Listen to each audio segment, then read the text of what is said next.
My name is Vandana Shiva. I started life as a physicist. Einstein was my inspiration, and I did a PhD in the foundations of quantum theory. But along the way, I realized that this beautiful Earth of ours was under severe threat. And I became active, even as a physicist, in a movement, beautiful movement called CHIPCO, which means to hug, to embrace. And it was a movement started in my region of the Himalaya, where women came out and said, don't cut these trees. These trees protect the water. These trees protect the soil. These forests give us fodder and fuel and food. And your logging operations are creating floods and drought and making us walk further for water. Because I had grown up in these forests, when this movement started, I joined them as a volunteer. And that became my other university. I went to a university in Canada for physics. I went to the university of my forests and the university of my people for learning about ecology. And the last 40 years, I have dedicated my life to protect our rivers and our forests, particularly in the last 25 years, to protect our seeds, because corporations want to own seed. They claim they have created the seed. They claim they are the inventors, and they collect royalties. And these royalties mean our farmers get into debt. These royalties mean 250,000 Indian farmers who were indebted have committed suicide in the last decade. So I promote a non-violent agriculture for life by protecting biodiversity and seeds, building the soil, building the commons. And I believe seed, knowledge, water, broadcasting are all part of a public commons, and we are richer to the extent they are in common hands. We are poorer when they are in a few hands.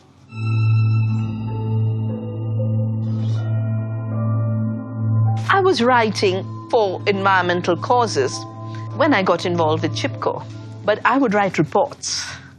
I would write technical reports for government.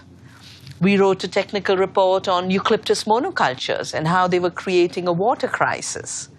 It became the basis of translation into Portuguese. The movement against monoculture started with the translation of that report of ours in 1980. I wrote reports on mining, report on dams.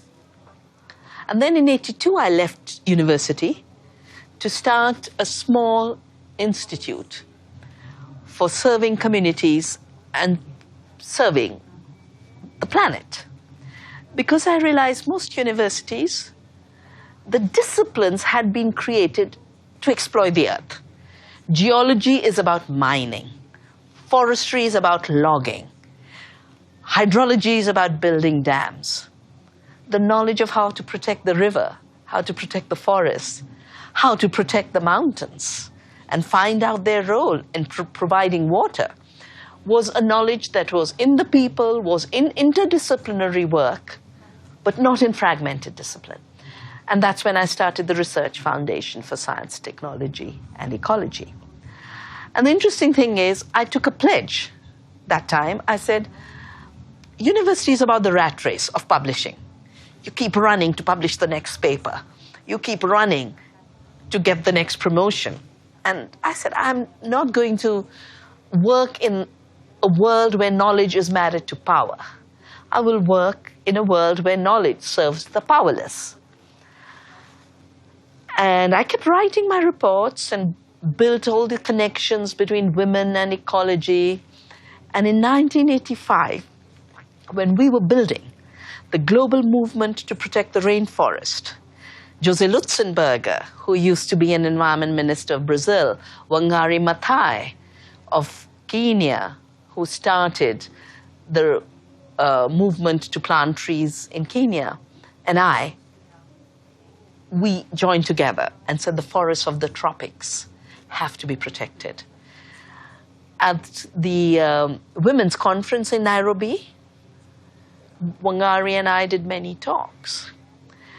And a women's publishing house in India heard me. And they said the ecological side of feminism hasn't been written about. And you must write. And I said, no. I took a pledge. I would write for movements, but I wouldn't write a book in my name. Ritu Menon, who started Kali for Women, a feminist publishing house, she sat over coffee and convinced me that writing can be part of movement building. And she said, we're a movement. We have built a publishing house to build a women's movement. And so I wrote my first book, Staying Alive. And now that writing was for people, I didn't have to block myself off. Now that writing was for the earth, it flew like a river flows. And every book I've written is really my life experience. I call my writing a writing in service of people and the earth. I don't see it as anything in and of itself. It's not an end in itself.